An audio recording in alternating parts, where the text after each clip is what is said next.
बेकाबू भाई साहब शुरू हो चुका है और 2 एपिसोड देख भी लिए। अब 2 एपिसोड के बाद क्या है भाई बेकाबू का स्टेटस?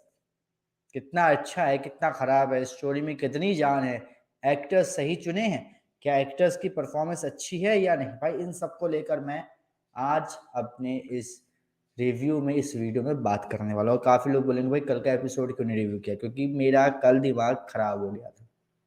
सीरियसली दिमाग खराब हो गया। क्रिस्टोफर नॉलन की जो मूवीज होती है वो इतनी ज्यादा टेढ़ी मेढ़ी नहीं होती, इतनी कंफ्यूजिंग नहीं है जितनी ज्यादा कल का एपिसोड देख के मैं कंफ्यूज हो गया। एक बाबा चाह रहे हैं और उसी गांव का एक लड़का उनसे बातें कर रहा है, राक्षस की और परियों की। ठीक है, अब वो पता नहीं कौन से सदी की बात कर रहे हैं, कौन से साल की बात कर रहे हैं, और हमें वहां पे लाइव उसी टाइम पे दिखाया जा रहा है कि राक्षस और जो परी है उन लोगों के बीच में क्या चीजें हो रही जो वो बता रहे हैं। मतलब इतना ज्यादा दिमाग ना खराब हो गया कि चल क्या रहा है यार, आप अभी की बातें बता रहे हो, फिर पहले की बातें तो थोड़ा सा मतलब क्लियर करो ना। वो भाई बात कर रहे हैं कि पहले के जमाने की और चीजें हाथों हाथ होते हुए नजर आ रही है। तो ये चीज बड़ी कंफ्यूजिंग थी। इस चीज को किसी तरीके से तो ऐसे कर देते डिफाइन कि बाबा जो बता रहे हैं वो आज के टाइम पे बता रहे, लेकिन हुआ था ऐसा नहीं। दोनों एक साथ स्टार्टिंग कैसे हुई कि भाई तीन दोस्त हैं, वो जा रहे हैं, ठीक है, बाबा ने मना कर दिया, भाई जो कहानी बता रहे उन्होंने मना कर दिया कि ऐसी सी बात है, आगे राक्षस है, तुम जिंदा लौट के नहीं आओगे। वहां पे आ गया भाई साहब उसका भाई, क्या कहते हैं, क्या नाम है इसका, जो प्रथम है, उसका जो तीसरा वाला भाई था जो मतलब बहुत टेढ़ा था, वो आ गया। और उसके आने के बाद क्या हुआ, वो भाई चुन चुन के सबको मार देता है। उसके बाद में पुलिस आती है। पुलिस आने के बाद क्या करती है, वो वहां पे देखते हैं 4 बॉडीज मिली है वहां पे। फिर वहां से फिर क्या होता है, वो चाचा से, सॉरी बाबा से, एक लड़का बात पूछना शुरू करता है कि आखिर क्या है ये हमले हो रहे हैं, कौन है। फिर वहां से शुरू होती है राक्षस की और परियों की कहानी। सब कुछ सही चल रहा होता है, लेकिन बीच में फिर हमें भाई ये देखने को मिलता है कि बाबा जो पहले की कहानी बता रहे हैं, लेकिन वो चीजें करंटली हो रही है। इस तरीके से मतलब चीजें डिस्क्राइब की गई, इस तरीके से चीजें बताई गई कि अच्छा खासा बंदे का दिमाग खराब कि भाई चल क्या रहा है, अभी की बात बता रहे हो कि पहले की बात बता रहे हो, थोड़ा क्लैरिफाई तो करो। लेकिन नहीं।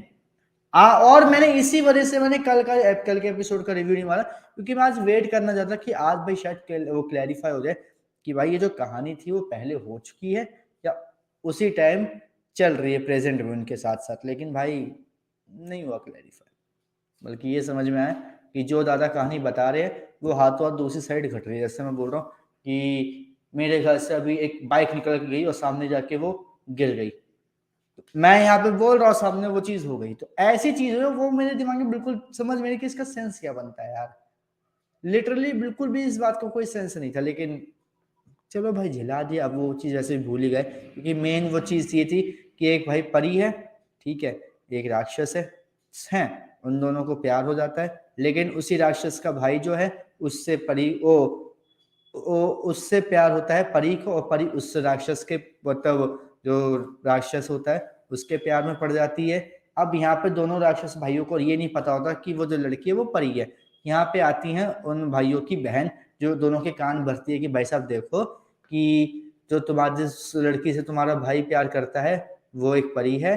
और फिर दूसरे वाले के कान में ये भरती है कि जिस लड़की से तुम प्यार करते हो, ठीक है, वो एक परी है।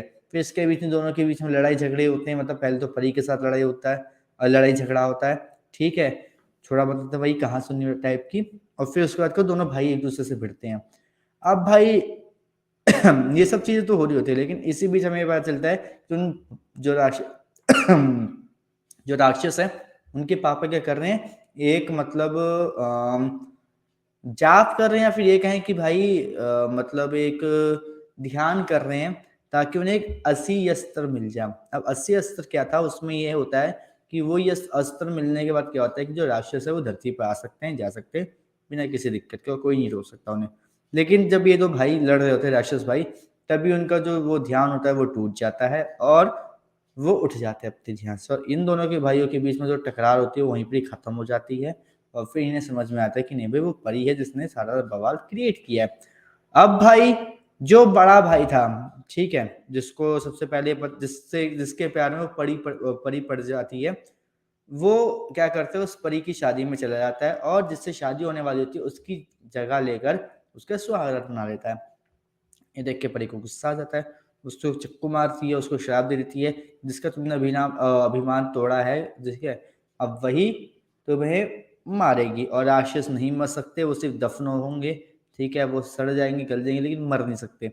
तो जहाँ पे वो गिरता है वो वहीं पर ही मर जाता है, ठीक है, मतलब दफना दिया जाता है उसको। लेकिन भाई उस राक्षस का जो भाई होता है छोटा वाला, वो क्या करता है, वो बोलता है कि जहाँ पे आप रहोगे वहीं पर ही मैं भी रहूंगा। तो जहाँ पे वो मरता है वहीं पर उसके भाई को भी दफना दिया जाता है। और वहां पे क्या होता है, अब करंट टाइम पे एक बहुत ही बड़ा स्टैचू टाइप का रखा हुआ है, और उसकी मतलब बड़ा अजीब सा स्टैचू था, उसका चेहरा भी समझ में नहीं आ रहा, नहीं किसने बनाया, सस्ता सा, ठीक है, वो स्टैचू बना हुआ दिखता है। अब यहाँ पे हमें एंट्री देखने को मिलती है करेंटली, ठीक है, जो लोग होते हैं उनकी, कि भाई साहब एक जो परी लोक में जो परी थी उसको राक्षस को मारेगा, खुद को भी मार देती है, तो पता चलता है कि अब वो मर चुकी है, तो अब उसका जो जन्म होगा वो इंसान के रूप में होगा धरती पर। तो उसी टाइम देखने को मिलता है कि एक बच्ची पैदा होती है, लेकिन वो मरी हुई पैदा होती है, और उसके घर में क्या होता है, उसका बाप होता है वो बहुत बड़ा शराबी होता है, तो वो पैसे वैसे से मतलब रखता है बस शराब के लिए, बाकी किसी से मतलब नहीं रखता। अब वो वहां से क्या करता है, वहां से वो बच्ची मरी हुई बच्ची पैदा होती है, उसको कोई फर्क नहीं पड़ता, वो बोलती है कि जाओ बड़े साहब को दिखा दे क्या होता है, पैसे दे दे कुछ, ठीक है। यहाँ पे उसकी पत्नी के साथ उसकी बहस होती है, वो बच्ची को क्या कहता है नदी में फेंकने चला जाता है। लेकिन वहाँ पे क्या होता है, तभी वो बच्ची एकदम से रोने लग जाती है, क्योंकि जो चांद होता है उससे एक अजीब सी रोशनी आती है और उस लड़की पे पड़ती है और वो लड़की जिंदा हो जाती है। फिर हमें देखने को मिलता है कि इस लड़की के पास पावर है, मतलब वो ये जिसको भी छुएगी उसके मन की बात जान लेगी, ठीक है। तो ये इस पावर के साथ पैदा होती है, उसको इस पावर से काफी हेल्प मिलती है। अब क्या होता है, करंट का टाइम आ जाता है 2022 का। कॉलेज में वो क्या होती है, मतलब एक कॉलेज में होती है जहाँ पे उसके पापा जहाँ पे काम कर रहे इस आदमी क्या काम करते हैं, उनकी भी बेटी वहीं पर ही पढ़ती है। और जो राक्षस है, ठीक है, उनकी जो मतलब दो भाई जो चले गए, अब एक जो उनकी बहन थी, उनकी बहन के बेटे भी उसी में पढ़ रहे हैं, प्लस जो छोटा भाई था राक्षसों में जिससे अपने बड़े भाई के साथ समाधि दी, उसका जो लड़का है, ठीक है, वो भी उसी कॉलेज में हमें दिखाई देता है। अब यहाँ पे क्या हुआ, जो परी वाली लड़की है उसका नाम बेला है, ठीक है। तो बेला क्या करती है, उसके पापा के जो बॉस होते हैं उनकी बेटी से जाके बोलती है कि आपको कोई बुला रहा है, ठीक है, तो आप वहाँ पे जाओ। अब यहाँ पे क्या होती है, वो वहाँ पे बैले डांस कर रही होती है। अब वो लड़कियां बोलती कि बेला तुम कुछ करके दिखाओ, क्योंकि तुमने हमारा मूड भी खराब कर दिया और बैले डांस का जो प्रैक्टिस थी वो भी खराब कर दिया। यहाँ पे बेला करती है डांस क्लासिकल, और वो इतना अच्छा क्लासिकल डांस करती है कि सब हैरान हो जाते हैं। और यहाँ पे क्या होता है, वो गलती से एक लड़की से टच कर जाती है, तो उसको मन की बात पता चल जाती है कि भाई सब क्या सोच रहे हैं, क्योंकि वो तीनों लड़की एक दूसरे से टच हो रखी थी। अब यहाँ पे सबके सब बोल रहे कितना अच्छा क्लासिकल डांस करती है, इसने पक्का कहीं से सीखा होगा, फिर इसके घर में कोई पक्का डांसर होगा, ऐसी ऐसी बातें होती। तो यहाँ पे बोलती नहीं ऐसा कुछ भी नहीं है, पहली बार डांस कर रही हो, मुझे डांस आता भी नहीं था। अब बेला को डांस क्या, मैं तो किसी को भी अगर डांस नहीं आता तो वो एक बार हिचकिचाता है कि भाई मुझे डांस नहीं आता, मुझे डांस करने के लिए कह रहे। लेकिन यहाँ पे क्या होता है, डांस करने के लिए कहा, बेला ने तुरंत अपना दुपट्टा बांधा और डांस करने के लिए चली गई। ये चीज हमें देखने को मिली। तो यहाँ पे ये बात कहीं से भी फिट नहीं होती कि भाई बेला को डांस नहीं आता। इसके बाद क्या होता है भाई, इसके बाद हमें ये देखने को मिलता है कि जो कॉलेज है वहाँ पे एक फंक्शन हो रहा है, ठीक है, और जो उसके पापा के बॉस की लड़की है, मतलब बेटी है, वो वो जो राक्षस हैं, ठीक है, उनकी बहनों के जो लड़के हैं, उसकी बहन को जो लड़के हैं, ठीक है, उसमें से एक से मतलब उनका उसका कुछ चल रहा है चक्कर, और वो लड़का जो है वो उसकी बेटी है जो है बॉस की बेटी को अपनी मम्मी से मिलवाना चाहता है। तो इसके लिए क्या करता है, एक जो फंक्शन होता है उसमें उसको पार्टिसिपेट करना होता है। लेकिन यहाँ पे क्या बात है, यहाँ पे बेला के पापा जो हैं वो पैसे वैसे नहीं दे रहे, क्योंकि बेटी को पढ़ा रहे हो, मैं पैसा नहीं दूंगा, पैसा बर्बाद नहीं करूंगा। तो इसलिए उसको इस फंक्शन में पार्टिसिपेट करना है ताकि उसको स्कॉलरशिप मिल जाए और जो उसके पैसे हैं कॉलेज के वो माफ हो जाए। अब यहाँ पे वो आ जाती है ऑफिस वाली लड़की और वो ले जाती है उसका जो प्रोजेक्ट होता है और वो वहां पे जाके जीत जाती है उसको। यहाँ पर जो वो चीज यूज करती है जीतने के लिए, वो वही कहानी होती है जो हमने अभी सुनी कि भाई एक जो क्या कहते हैं परी थी और एक राक्षस था, दोनों के बीच में प्यार हो, फिर परी ने राक्षस को मार दिया और वो मर गया, और ये सब बातें थी। उसी कहानी को दोबारा में देखने को मिला। अब यहाँ पर क्या हुआ, यहाँ पर हमें ये पता चलता है कि जो उसकी दोस्त है बेला की, वो भी इसी कॉलेज में है और वो क्या करती है, वो बेला से बोलती है कि चलो हम लोग यहाँ से जा रहे हैं, ठीक है, घूमते हुए जंगल से होकर जाऊँगी क्योंकि मैं लेट हो रही। तो वहाँ पे हमें देखने को मिलता है कि वो जो तीनों लड़के हैं भेड़, वो मतलब राक्षस, उस लड़की के पीछे पड़ जाते हैं जंगल में, उसको मतलब मारना चाहते थे, खाना चाहते थे। वो पुलिस वालों के पास पहुंच जाती गलती से, क्योंकि हाईवे पुलिस वाले होते हैं, वहां पे वो चीज खत्म। अब यहाँ पर क्या होता है, यहाँ पर बिल्कुल मतलब हर पूरे स्टोरी से हटकर दिखता है शालीन भनोट। ठीक है, अब शालीन भनोट का यहाँ पे क्या कैरेक्टर है, वो उस छोटे वाले राक्षस का बेटा है। ठीक है, और छोटे वाले राक्षस का नाम क्या है, अश्वत्थ। ठीक है, शालीन जो है वो अश्वत्थ का बेटा है, और यहाँ पे शालीन को दिखाया बड़ा मतलब डल डल सा, कमजोर सा, बहुत ही मतलब चुप चुप सा, बहुत ज्यादा डरा हुआ है अपने भाइयों के खौफ से, भाइयों से बहुत बुरी तरीके से पिटता विटता है, वो कुछ नहीं कर पाता।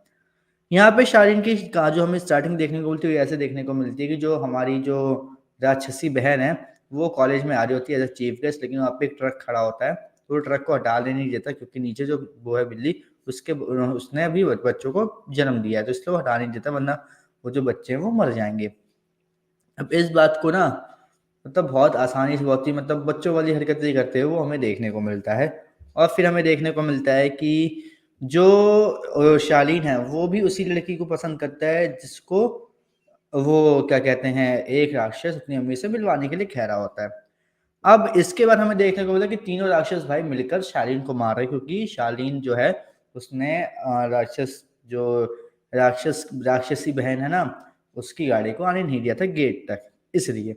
और फिर क्या होता है जब मतलब ये सब सीन होता है, उसके बाद हमें पता चलता है कि वो बेला की दोस्त के पीछे भाग रहे, और वो बच के निकल गई, पुलिस वालों से बातचीत हो गई।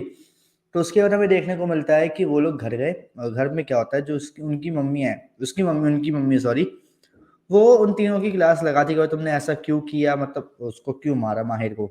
माहिर का नाम है उसका, अश्वत्थाम, अश्वत्थ के बेटे का नाम है माहिर। अब उसको बोलते क्यों मारा है, ये मत भूलो कि उसके पापा की ही पूरी मतलब जायदाद है, और अगर उसको तुमने मार दिया, उससे पहले कुछ होगा तो ये सारी की सारी ट्रस्ट को चली जाएगी, और अगर तुम्हें यहाँ पे रहना है तो तुम्हें क्या कहते हैं, पैसा, इज्जत, और एक और चीज थी ठीक है, वो रखनी पड़ेगी, तभी तुम ऐसे जी पाओगे, ना तुम्हारी ऐसी गई।